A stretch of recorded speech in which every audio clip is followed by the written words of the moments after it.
मन की शुद्धि धर्म के आचरण से होती है।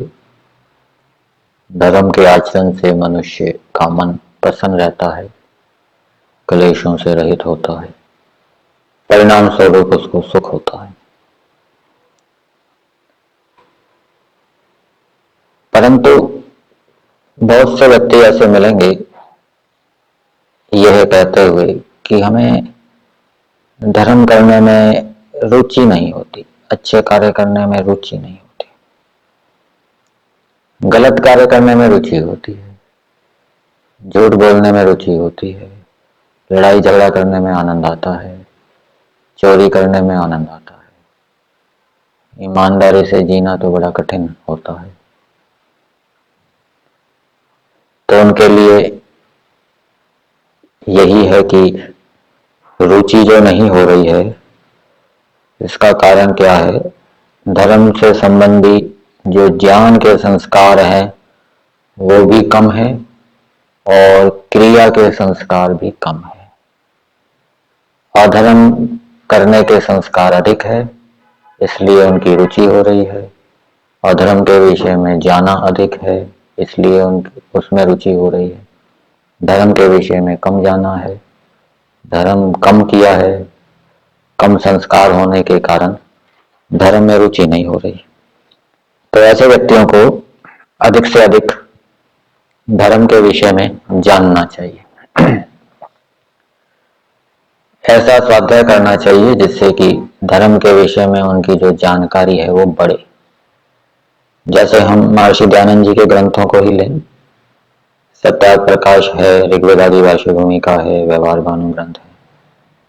इन ग्रंथों के अंदर बहुत से प्रसंग ऐसे हैं जो धर्म से संबंधित है, बहुत से प्रसंग ऐसे हैं जो वेद से संबंधित है, बहुत से प्रकरण ऐसे हैं जो ईश्वर से संबंधित है, बहुत से प्रकरण ऐसे हैं जो सृष्टि विद्या से संबंधित है। तो जो धर्म से संबंधित प्रकरण है, प्रसंग है, चाहे ऋग्वेद आदि भाष्य भूमिका में हो, जैसे वेदोक्त धर्म विषय है, और भी दूसरे अध्यायों में भी आपको कुछ कुछ धर्म से संबंधी बातें मिलेगी। उनको चिन्हित कर लेना चाहिए और उनको बार बार पढ़ना चाहिए। सत्याग्रह प्रकाश के अंदर भी द्वितीय समोल्लास के अंदर धर्म से संबंधित बातें हैं। किसी के साथ छल कपट नहीं करना चाहिए, कृतज्ञता नहीं करनी चाहिए, जो प्रतिज्ञा की है उसको पूरा करना चाहिए, आदि आदि। ऐसे ही तीसरे समोल्लास में भी यम नियमों की चर्चा है, वहां पे अहिंसा, सत्य आदि के विषय में बताया गया है। और भी बातें मिलेगी। चौथे समोल्लास में भी बहुत सी बातें हैं धर्म से संबंधित।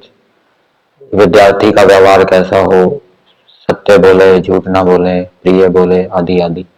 तो ये भिन्न भिन्न समोल्लासों में, भिन्न भिन्न अध्यायों में जहां जहां धर्म से संबंधी प्रसंग हैं, उनको चिन्हित करके बार बार उनको पढ़ना चाहिए। इससे धर्म के जो संस्कार है वो बढ़ेंगे, धर्म के ज्ञान के संस्कार बढ़ेंगे। और फिर संकल्प लेके जो जाना है उसको व्यवहार के अंदर भी लाते रहना चाहिए, उससे क्रिया के संस्कार बढ़ेंगे। और जब धर्म के ज्ञान के संस्कार, क्रिया के संस्कार, अधर्म के ज्ञान के संस्कार और क्रिया के संस्कार से अधिक हो जाएंगे तो फिर धर्म में रुचि होगी, व्यक्ति धर्म आचरण करेगा। और उसके साथ साथ जो व्यक्ति धर्म में रुचि उत्पन्न करना चाहता है उसको धार्मिक वातावरण में रहना चाहिए, धार्मिक व्यक्तियों का संग करना चाहिए, उनसे मित्रता करनी चाहिए। यदि अधार्मिक व्यक्तियों के साथ मित्रता करेंगे, अधार्मिक व्यक्तियों के वातावरण में रहेंगे तो वहां अधर्म की ही रुचि होगी, वहां धर्म की रुचि नहीं होगी। ये इस प्रकार से हम रुचि उत्पन्न कर सकते हैं धर्म, और फिर धर्म का आचरण करने से मन हमारा शुद्ध होगा।